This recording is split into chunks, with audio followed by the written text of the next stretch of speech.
Hi guys, welcome back to my YouTube channel that is Swapna's tutorial. So ನೀವೇ ನನ್ನ ಚಾನಲ್ಗೆ subscribe ಆಗಿಲ್ಲ ಅಂದರೆ ಪ್ಲೀಸ್ ಸಬ್ಸ್ಕ್ರೈಬ್ ಆಗಿ, ವೀಡಿಯೋಸ್ನ ಲೈಕ್ ಮಾಡಿ, ಶೇರ್ ಮಾಡಿ, ಹಾಗೆ ಕಮೆಂಟ್ ಮಾಡಿ. ಸೊ ಇವತ್ತು ನಾನು ಮಾಡ್ತಿರೋ ಸಬ್ಜೆಕ್ಟ್ ಯಾವುದು ಅಂದರೆ ಸೆಕೆಂಡ್ ಸೆಮ್ BComನ ಬ್ಯಾಂಕಿಂಗ್ ಆಪರೇಷನ್ಸ್ ಅಂತ ಹೇಳಿ ಈ ಒಂದು ಸಬ್ಜೆಕ್ಟ್ನ ಎಕ್ಸ್ಪ್ಲೈನ್ ಮಾಡ್ತಿದ್ದೀನಿ. ಅದರಲ್ಲಿ ಚಾಪ್ಟರ್ 1 ಬಂದುಬಿಟ್ಟು ಇವ್ಯಾಲ್ಯೂಯೇಷನ್ ಆಫ್ ಬ್ಯಾಂಕ್ಸ್ ಅಂತ ಹೇಳಿ. ಸೊ ಈ ಒಂದು ವಿಡಿಯೋ ನೋಡೋಕ್ಕಿಂತ ಮುಂಚೆ ಪಾರ್ಟ್ 1 ವಿಡಿಯೋ ಆಲ್ರೆಡಿ ನಾನು ಎಕ್ಸ್ಪ್ಲೈನ್ ಮಾಡಿ ಅಪ್ಲೋಡ್ ಮಾಡಿದ್ದೀನಿ. ಯಾರೆಲ್ಲ ಆ ವೀಡಿಯೋಸ್ನ ನೋಡಿಲ್ವೋ ಒಂದ್ಸತಿ ಆ ವೀಡಿಯೋಸ್ನ ನೋಡ್ಕೊಂಡು ಬಂದು ಈ ಒಂದು ವಿಡಿಯೋನ ನೋಡಿ, ಬಿಕಾಸ್ ನಿಮಗೆ ಕಂಟಿನ್ಯೂಷನ್ ಅನ್ನೋದು ಪ್ರಾಪರಾಗಿ ಸಿಗುತ್ತೆ ಅನ್ನೋ ಒಂದು ರೀಸನಿಂದ.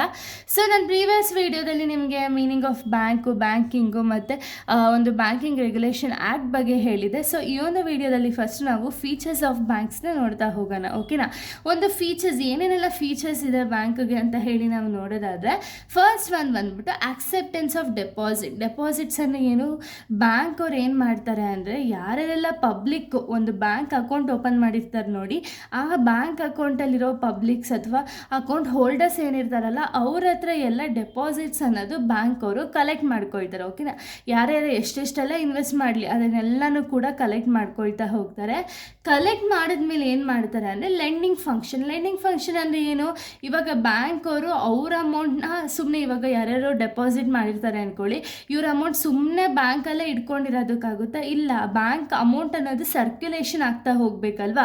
ಸೊ ಅದಕ್ಕೆ ಅವ್ರು ಏನು ಮಾಡ್ತಾರೆ ಅಂದರೆ ಇವ್ರು ಕಲೆಕ್ಟ್ ಮಾಡಿರೋಂತಹ ಒಂದು ಡೆಪಾಸಿಟ್ಸ್ನ ಯಾರು ಒಂದು ಬ್ಯಾಂಕಲ್ಲಿ ಅಕೌಂಟ್ ಹೋಲ್ಡರ್ ಇರ್ತಾರಲ್ಲ ಅವ್ರು ಏನಾದ್ರು ತುಂಬ ನೀಡ್ ಇರುತ್ತೆ ಅಂದ್ಕೊಳ್ಳಿ, ಅಂಥವ್ರಿಗೆ ಏನು ಮಾಡ್ತಾರೆ ಅಂದರೆ ಆ ಫಂಡ್ಸ್ ಅನ್ನೋದನ್ನ ಲೆಂಡ್ ಮಾಡ್ತಾರೆ. ಓಕೆನಾ, ಬ್ಯಾಂಕ್ ಅವ್ರು ಏನು ಮಾಡ್ತಾರೆ, ಡೆಪಾಸಿಟ್ ಮಾಡಿರೋ ಅಮೌಂಟಲ್ಲಿ ಇವ್ರೇನು ಮಾಡ್ತಾರೆ ಅಂದರೆ ಬೇರೆಯವ್ರಿಗೆ ಅಂದರೆ ಯಾರಿಗೆ ನೀಡ್ ಇರುತ್ತೋ ಅವ್ರಿಗೆ ಅಮೌಂಟ್ನ ಇಷ್ಟು ಇಂಟ್ರೆಸ್ಟ್ ಪರ್ಸೆಂಟೇಜಲ್ಲಿ ಅವ್ರೇನು ಮಾಡ್ತಾರೆ ಅಂದರೆ ಬ್ಯಾಂಕ್ ಅವರು ಲೆಂಡ್ ಅನ್ನೋದನ್ನ ಮಾಡ್ತಾರೆ. ಓಕೆನಾ, ಸೊ ಲೆಂಡ್ ಮಾಡೋದು ಉದ್ದೇಶ ಏನು, ಅಮೌಂಟ್ ಅನ್ನೋದು ಒಂದು ಸರ್ಕ್ಯುಲೇಷನ್ ಆಗ್ತಾ ಇರಬೇಕು. ಹಾಗೆ ಇವ್ರು ಏನು ಲೆಂಡ್ ಮಾಡ್ತಾರಲ್ಲ ಬ್ಯಾಂಕ್ ಅವರು, ಅದಕ್ಕೆ ಬ್ಯಾಂಕಲ್ಲಿ ಇಂಟ್ರೆಸ್ಟ್ ಅನ್ನೋದನ್ನ ಪೇ ಮಾಡಬೇಕು. ಓಕೆನಾ, ಯಾರಿಗೆ ಲೆಂಡ್ ಮಾಡಿರ್ತಾರಲ್ಲ ಅವರು ಎಷ್ಟು ಒಂದು ಟರ್ಮ್ ಟೆನ್ಯೂರ್ ಅನ್ನೋದಿರುತ್ತೆ, ಆ ಟೆನ್ಯೂರ್ವರೆಗೂ ಅವ್ರ ಅಮೌಂಟ್ ಪೇ ಮಾಡ್ತಾನೆ ಇರಬೇಕು, ವಿತ್ ಇಂಟ್ರೆಸ್ಟ್ ಬ್ಯಾಂಕಿಗೆ ಬರುತ್ತೆ. ಓಕೆನಾ, ಸೊ ಈ ರೀತಿ ಬ್ಯಾಂಕ್ ಅವ್ರು ಏನು ಮಾಡ್ತಾರೆ ಅಂದರೆ ಡೆಪಾಸಿಟ್ನ ಆಕ್ಸೆಪ್ಟ್ ಮಾಡ್ತಾರೆ.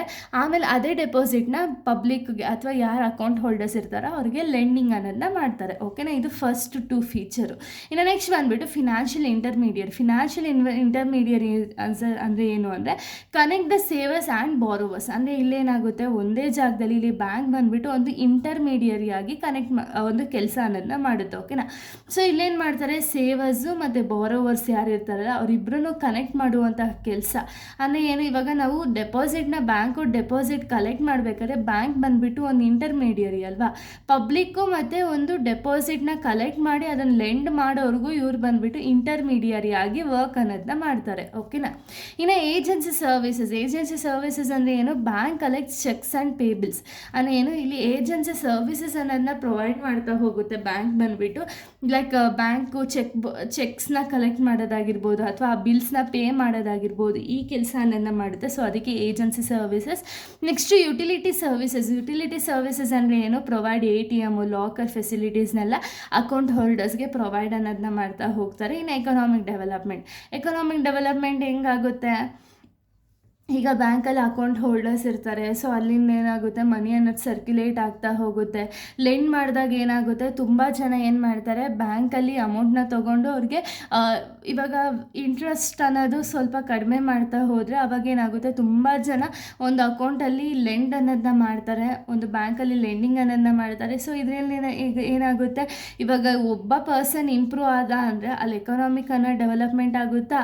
ಹಾಗೆ ಇದ್ರ ಜೊತೆಗೆ ಬ್ಯಾಂಕ್ ಅವ್ರು ಏನು ಮಾಡ್ತಾರೆ ಅಂದರೆ ಇಲ್ಲಿ ಸ್ವಲ್ಪ ಇನ್ವೆಸ್ಟ್ಮೆಂಟ್ ಅನ್ನೋದನ್ನ ಮಾಡ್ತಾ ಹೋಗ್ತಾರೆ. ಸೊ ಇದರಿಂದನೂ ಕೂಡ ಎಕನಾಮಿಕ್ ಡೆವಲಪ್ಮೆಂಟ್ ಅನ್ನೋದು ಆಗ್ತಾ ಹೋಗುತ್ತೆ. ಇದು ಬಂದುಬಿಟ್ಟು ಫೀಚರ್ಸ್ ಆಫ್ ಬ್ಯಾಂಕು. ಇನ್ನು stages in evaluation of bank, ಯಾವ ರೀತಿ ಬ್ಯಾಂಕಿಂಗ್ ಇನ್ ಇಂಡಿಯಾ ಬಂದುಬಿಟ್ಟು ಯಾವ ಸ್ಟೇಜಸ್ಸಲ್ಲಿ ಡೆವಲಪ್ಮೆಂಟ್ ಆಗ್ತಾ ಹೋಗಿದೆ ಅಂತ ಹೇಳಿ ನಾವು ನೋಡ್ತಾ ಹೋಗೋಣ. ಸೊ ಏಷ್ಯಂಟ್ ಬ್ಯಾಂಕಿಂದ ಹಿಡಿದು ಇವಾಗ ಇರೋ ಮಾಡರ್ನ್ ಬ್ಯಾಂಕಿಂಗ್ವರೆಗೂ ಸ್ಟೇಜಸ್ನ ನಾವು ನೋಡ್ತಾ ಹೋಗೋಣ. ಓಕೆನಾ, ಅಂದರೆ ಯಾವ ರೀತಿ ಬ್ಯಾಂಕ್ ಅನ್ನೋದು ಇಂಪ್ರೂವೈಸ್ ಆಗ್ತಾ ಹೋಯಿತು ಅಂತ ಹೇಳಿ. ಓಕೆನಾ, ಫಸ್ಟ್ ಬಂದುಬಿಟ್ಟು ಏನ್ಷಿಯಂಟ್ ಬ್ಯಾಂಕಿಂಗ್ ಅಂದರೆ ಏನು? ಸೊ ಇಲ್ಲಿ ಹೆಂಗಿತ್ತು ಅಂದರೆ ಏನ್ಷಿಯಂಟ್ ಬ್ಯಾಂಕ್ ಅಂದರೆ ಹಳೆ ಕಾಲದಲ್ಲೆಲ್ಲ ಯೂಸ್ ಮಾಡ್ತಿರಲ್ಲ ಬ್ಯಾಂಕಿಂಗ್ ಅನ್ನೋದು, ಆ ರೀತಿ. ಓಕೆನಾ? ಸೊ ಇಲ್ಲೇನು ಮಾಡ್ತಿರೋ ಅಂದರೆ ಮನಿ lenders, Merchant traders, form banking ಅಂದರೆ ಏನು? ಸೊ ಇಲ್ಲಿ ಯಾರ್ಯಾರೆಲ್ಲ ಶ್ರೀಮಂತರಿರ್ತಿದ್ರು ನೋಡಿ, ಲೈಕ್ ಯಾರಿಗಾರು ಬೇರೆಯವ್ರಿಗೆ ಅಮೌಂಟ್ನ ಕೊಡ್ತಿರೋದಾಗಿರ್ಬೋದು, ಅಥವಾ ಮರ್ಚೆಂಟ್ ಟ್ರೇಡರ್ಸ್ ಇರ್ತಾರಲ್ಲ, ಇವರೆಲ್ಲ ಬ್ಯಾಂಕಿಂಗ್ ಅನ್ನೋದನ್ನ ಫ್ರೇಮ್ ಮಾಡಿದ್ರು. ಓಕೆನಾ? ಸೊ ಇಲ್ಲೇನಾಗ್ತಿತ್ತು, ಇಲ್ಲಿ ಸುಮ್ಮನೆ ಜಸ್ಟ್ ಒಂದು ಯಾವ್ದಾದ್ರು ಒಂದು ಮರದ ಕೆಳಗಡೆನೋ ಅಥವಾ ಎಲ್ಲಾದರೂ ಹೋಗಿ ಒಂದು ಬ್ಯಾಂಕಿಂಗ್ ಆ್ಯಕ್ಟಿವಿಟೀಸ್ ಅನ್ನೋದನ್ನ ನಡೆಸ್ತಿದ್ರು. ಓಕೆನಾ? ಇಲ್ಲೇನು ಮಾಡ್ತಿದ್ರು, ಬೇರೆಯವ್ರಿಗೆ ಅಮೌಂಟನ್ನ ಕೊಡ್ತಿದ್ರು ಮತ್ತು ಅದ್ರ ಜೊತೆಗೆ ಇಂಟ್ರೆಸ್ಟ್ ಅನ್ನೋದನ್ನ ಕಲೆಕ್ಟ್ ಮಾಡ್ಕೊಳ್ತಿದ್ರು. ಈ ರೀತಿ ಏನ್ಷಿಯಂಟ್ ಬ್ಯಾಂಕಿಂಗಲ್ಲಿ ಬ್ಯಾಂಕ್ಸ್ ಅನ್ನೋದನ್ನ ಮಾಡ್ತಿದ್ರು. ಓಕೆನಾ? ಸೊ ಇವಾಗ ನೀವು ಮೂವೀಸಲ್ಲೆಲ್ಲ ನೋಡಿದ್ರೆ ಗೊತ್ತಾಗುತ್ತೆ. ಸೊ ಎಷ್ಟು ಚೆನ್ನಾಗಿ ಯಾವಾಗ ಯಾವ್ದಾದ್ರು ಒಂದು ಮರದ ಕೆಳಗಡೆ ಕುತ್ಕೊಂಡು ಯಾರಿಗೋ ಒಂದು ಅಮೌಂಟ್ನ ಕೊಡ್ತಿದ್ರು. ಸೊ ಈ ರೀತಿ. ಓಕೆನಾ? ಅದು ಬಂದುಬಿಟ್ಟು ಏನ್ಷಿಯಂಟ್ ಬ್ಯಾಂಕಿಂಗ್. ಓಕೆನಾ? Next banking during the British rule. Ancient ಬ್ಯಾಂಕಿಂದ banking during the British rule ಆಗಿ ಕನ್ವರ್ಟ್ ಆಯಿತು. ಅಂದರೆ ಏನು? ಸೊ ಅಂದರೆ ಒಂದೊಂದೇ ಸ್ಟೇಜಸ್. ಓಕೆನಾ? ಫಸ್ಟ್ ಆಗಿದ್ರೆ ಮನಿ ಲೆಂಡರ್ಸು ಅಮೌಂಟ್ನ ಲೆಂಡ್ ಮಾಡ್ತಿದ್ರು. ಇದಾದಮೇಲೆ ಬ್ರಿಟಿಷ್ ರೂಲ್ ಅಂದರೆ ಏನಾಯಿತು ಅಂದರೆ modern banking started under the British administration. Presidency banks were established. Bank of Bengal 1806, Bank of Bombay 1840, Bank of Madras 1843. ಅಂದರೆ ಏನು? ಸೊ ಏನ್ಷಿಯಂಟ್ ಬ್ಯಾಂಕಿಂಗ್ ಆದಮೇಲೆ ನೆಕ್ಸ್ಟ್ ಸ್ಟೇಜ್ ಆಫ್ ಬ್ಯಾಂಕಿಂಗ್ ನೋಡೋದಾದರೆ ಬ್ರಿಟಿಷ್ ಸ್ಟೇಜಲ್ಲಿ ಒಂದು ಮಾಡರ್ನ್ ಬ್ಯಾಂಕಿಂಗ್ ಸಿಸ್ಟಮ್ ಅನ್ನೋದನ್ನ find out ಮಾಡಿದ್ರು. ಓಕೆನಾ? ಅಲ್ಲೇನು ಮಾಡಿದ್ರು ಅಂದರೆ ಪ್ರೆಸಿಡೆನ್ಸಿ ಬ್ಯಾಂಕ್ಸ್ಗಳನ್ನ ಎಸ್ಟಾಬ್ಲಿಷನನ್ನು ಮಾಡಿದ್ರು. Example bank of Bengal, bank of Bombay, bank of Madras ಅಂತ ಹೇಳಿ ಈ ರೀತಿ ಒಂದು ಪ್ರೆಸಿಡೆನ್ಸಿ ಬ್ಯಾಂಕ್ಸ್ ಅನ್ನೋದನ್ನ ಎಸ್ಟಾಬ್ಲಿಷ್ ಮಾಡಿದ್ರು. ಓಕೆನಾ? ಇದಾದಮೇಲೆ Imperial Bank of India. Imperial Bank of India ಅಂದರೆ ಈ ಒಂದು ಬ್ಯಾಂಕ್ಸ್ಗಳು ಪ್ರೆಸಿಡೆನ್ಸಿ ಬ್ಯಾಂಕ್ಸ್ ಏನಿರ್ತಲ್ಲ, merged in 1921 to form the Imperial Bank of India. So ಏನಾಯಿತು, ಇವರು ಏನು ಪ್ರೆಸಿಡೆನ್ಸಿ ಬ್ಯಾಂಕ್ಸ್ ಇತ್ತಲ್ಲ, ಈ ಬ್ಯಾಂಕ್ಸ್ ಎಲ್ಲ ಮರ್ಜ್ ಆಗಿಬಿಟ್ಟು 1921 ಸೊ ಇವ್ರು ಏನು ಮಾಡಿದ್ರು ಅಂದರೆ ಒಂದು ಇಂಪೀರಿಯಲ್ ಬ್ಯಾಂಕ್ ಆಫ್ ಇಂಡಿಯಾನ ಎಸ್ಟಾಬ್ಲಿಷ್ ಅನ್ನೋದನ್ನ ಮಾಡ್ತಾರೆ. ಓಕೆನಾ? Next establishment of RBI in the year 1935. RBI became the central bank. ಅಂದರೆ ಏನು? ಸೊ ಇದೆಲ್ಲ ಆದಮೇಲೆ ಇಂಪೀರಿಯಲ್ ಬ್ಯಾಂಕ್ ಎಲ್ಲ ಏನು 1921 ಮರ್ಜ್ ಆಯ್ತಲ್ಲ, ಮರ್ಜ್ ಆದಮೇಲೆ ಅವ್ರೇನು ಮಾಡಿದ್ರು ಅಂದರೆ ಒಂದು RBIನ ಎಸ್ಟಾಬ್ಲಿಷ್ ಮಾಡಿದ್ರು. ಯಾಕೆ RBIನ ಎಸ್ಟಾಬ್ಲಿಷ್ ಮಾಡಿದ ರೀಸನ್ ಏನು ಅಂದರೆ ಇದು ಬಂದುಬಿಟ್ಟು ಬ್ಯಾಂಕರ್ಸ್ ಬ್ಯಾಂಕ್ ಅಲ್ವಾ, ಸೊ ಅದನ್ನು ನಾವು RBI ಅಲ್ವಾ ಅನ್ನೋದು. ಸೊ RBI ಇಲ್ಲ ಅಂದರೆ ಒಂದು ಎಲ್ಲ ಬ್ಯಾಂಕ್ಸ್ನೂ ಕೂಡ ಪ್ರಾಪರಾಗಿ ಕಂಟ್ರೋಲ್ ಮಾಡೋದಕ್ಕಾಗಲ್ಲ. ಬಿಕಾಸ್ ಒಂದು RBIಯಿಂದನೇ ಒಂದು ಮನಿ ಫ್ಲೋ ಅನ್ನೋದು ಪ್ರಾಪರಾಗಿ ಆಗ್ತಾ ಹೋಗುತ್ತೆ, ಮನಿ ಕಂಟ್ರೋಲ್ ಅನ್ನೋದನ್ನ ಮಾಡ್ತಾ ಹೋಗ್ತಾರೆ. ಸೊ ಆ ರೀಸನ್ಗೆ RBI ಅನ್ನೋದನ್ನ ಎಸ್ಟಾಬ್ಲಿಷ್ಮೆಂಟ್ ಮಾಡ್ತಾರೆ 1935. ಸೊ ಇದಾದಮೇಲೆ ಏನಾಗುತ್ತೆ ಅಂದರೆ, ಸೊ ನೋಡಿ, ಇದಾದಮೇಲೆ ನ್ಯಾಷನಲೈಸೇಷನ್ ಆಫ್ ಬ್ಯಾಂಕ್ಸ್. ಇದಾದಮೇಲೆ ಏನಾಯಿತು, ಬ್ಯಾಂಕ್ಸ್ಗಳೆಲ್ಲ ನ್ಯಾಷನಲೈಸ್ ಆಯ್ತಾ ಹೋಯಿತು. ಓಕೆನಾ? Major commercial banks var nationalised in the year 1969 and 1980. ಅಂದರೆ ಮೇಜರ್ ಬ್ಯಾಂಕ್ಸ್ಗಳೇನಿತ್ತಲ್ಲ, ಆ ಬ್ಯಾಂಕ್ಸ್ಗಳೆಲ್ಲ ಏನಾಯಿತು ಅಂದರೆ ನ್ಯಾಷನಲೈಸೇಷನ್ ಅನ್ನೋದಾಯಿತು 1969 ಮತ್ತು 1980.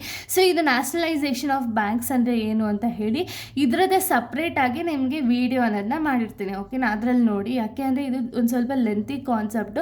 ಬಿಕಾಸ್ ಇದು ನಿಮಗೆ ಪ್ರಾಪರಾಗಿ ಅರ್ಥ ಆಗಬೇಕು ಅಂತ ಹೇಳಿ ನಾನು ಕಂಪ್ಲೀಟಾಗಿ ಒಂದು ಸಪ್ರೇಟ್ ವೀಡಿಯೋನೇ ಮಾಡಿದ್ದೀನಿ. ಅದರಲ್ಲಿ ನಿಮಗೆ ಪ್ರಾಪರಾಗಿ ಎಕ್ಸ್ಪ್ಲೈನ್ ಮಾಡಿರ್ತೀನಿ. ಇನ್ನು ಲಿಬರಲೈಸೇಷನ್ ಇಯರ 1991 ಲಿಬರಲೈಸೇಷನ್ ಅನ್ನೋದಾಯಿತು. Banking reform introduce private and foreign bank, technology based banking were increase. ಅಂದರೆ ಏನು, ನ್ಯಾಷನಲೈಸ್ ಆದಮೇಲೆ ಸ್ವಲ್ಪ ಮೇಜರ್ ಬ್ಯಾಂಕ್ಸ್ ಎಲ್ಲ ನ್ಯಾಷನಲೈಸ್ ಆಯ್ತಾ ಹೋಗ್ತು. ನ್ಯಾಷನಲೈಸ್ ಆದಮೇಲೆ ಏನಾಯಿತು ಅಂದರೆ ಲಿಬರಲೈಸೇಷನ್ ಅನ್ನೋದು ಸ್ಟಾರ್ಟ್ ಮಾಡಿದ್ರು. ಅಲ್ಲಿವರೆಗೂ ಏನಿತ್ತು ಅಂದರೆ ಬರೀ ಒಂದು ಏನು ಅಂದರೆ ಬರೀ ಒಂದು ಗೌರ್ಮೆಂಟ್ ಇಂಟರ್ಫಿಯರೆನ್ಸ್ ಅಷ್ಟೇ ಇತ್ತು ಒಂದು ಬ್ಯಾಂಕ್ಗಳನ್ನ ಕಂಟ್ರೋಲ್ ಮಾಡೋದಕ್ಕೆ.